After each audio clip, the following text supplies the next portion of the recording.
কর্মসূচির ফাঁকে কালীঘাট মন্দির ঘুরে যান ওম বিড়লা, মন্দিরে পুজো দেন তিনি। রাজ্যের নবনির্বাচিত বিধায়কদের ওরিয়েন্টেশন কর্মসূচির আজ দ্বিতীয় দিন। গতকালের তুলনায় বিধায়ক এবং মন্ত্রীদের উপস্থিতি অনেকটাই কম। নিউ টাউনে কনভেনশন সেন্টারে সকাল 11টায় শুরু হয়েছে সেশন। সমাপ্তি অনুষ্ঠানে উপস্থিত থাকবেন লোকসভা স্পিকার। কর্মসূচির ফাঁকে কালীঘাট মন্দির ঘুরে যান ওম বিড়লা, মন্দিরে পুজো দেন তিনি। সেবাশ্রয় নিয়ে এবার শতপ্রণোদিত তদন্ত শুরু করলো রাজ্যের স্বাস্থ্য দপ্তর। স্বাস্থ্য দপ্তরের তরফ থেকে কোনো সরকারি অর্ডার কি হয়েছিল, নাকি মুখের কথায় স্বাস্থ্যকর্তারা উপস্থিত ছিলেন সেবাশ্রয়ে? স্বাস্থ্য দপ্তরের কে এবং কারা সেবাশ্রয়ের সঙ্গে জড়িত ছিল তা খতিয়ে দেখা হচ্ছে। সেবাশ্রয়ে যে মেশিনগুলো ছিল সেগুলো কোথা থেকে এসেছিল? সরকারি হাসপাতালের চিকিৎসকদের সেবাশ্রয়ে যাওয়ার অনুমতি দিল কে? সেবাশ্রয় পরিচালনা করা বা তার বাস্তবায়নের জন্য কোনো লাইসেন্সিং অথরিটি ছিল কি? রেডিয়েশন সেফটি অপারেশনের লাইসেন্স দিল কে? এই যাবতীয় প্রশ্নের উত্তর খুঁজতে করা হবে তদন্ত।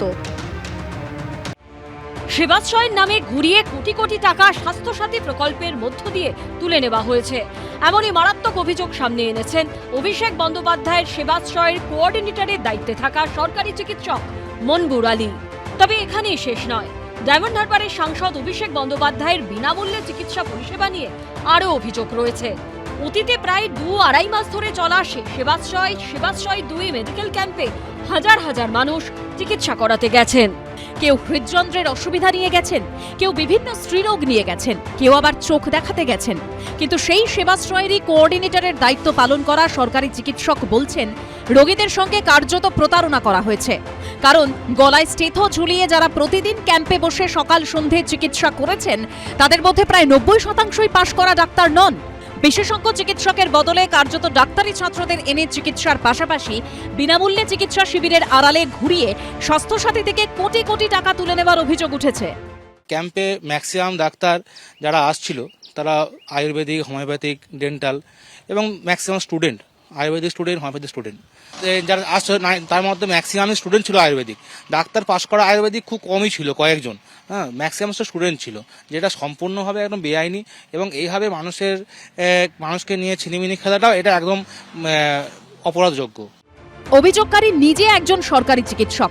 অভিষেক বন্দ্যোপাধ্যায়ের সেবাশ্রয় কর্মসূচিতে কোঅর্ডিনেটর হিসেবে কাজ করেছেন। তার দাবি, খুব কাছ থেকে দেখেছেন কি করে সরকারি প্রকল্পের টাকা নয়ছয় হয়েছে। তবে প্রশ্ন হচ্ছে, সব জেনে শুনেও কেন চুপ করেছিলেন তিনি? না, আমি তো প্রথমে চিকিৎসক হিসেবে ক্যাম্পে এসেছিলাম। তারপরে ক্যাম্পে করতে করতে আমাকে দায়িত্ব দেওয়া হয়েছিল। ক্যাম্পটা করেছিলেন অভিষেক ব্যানার্জি এবং তার সঙ্গে 4-5 জন ডাক্তার মেনলি কন্ট্যাক্টে ছিল, যোগাযোগে ছিল, ক্যাম্পটা আয়োজন করেছিল। তাদের কাছে আমি অনেকবার বলার চেষ্টা করেছি, তারা সেইভাবে আমাকে পাত্তা দেয়নি। তো সেই জন্য আমি নিজের মতো করে আমি ডিউটি করেছি, আমি ক্যাম্প করেছি এবং নিজেকে আমি চুপচাপ রেখেছিলাম। কারণ তখন একটা অন্যরকম ব্যাপার ছিল, মুখ খুললে হয়তো শাস্তি পেতে হতো।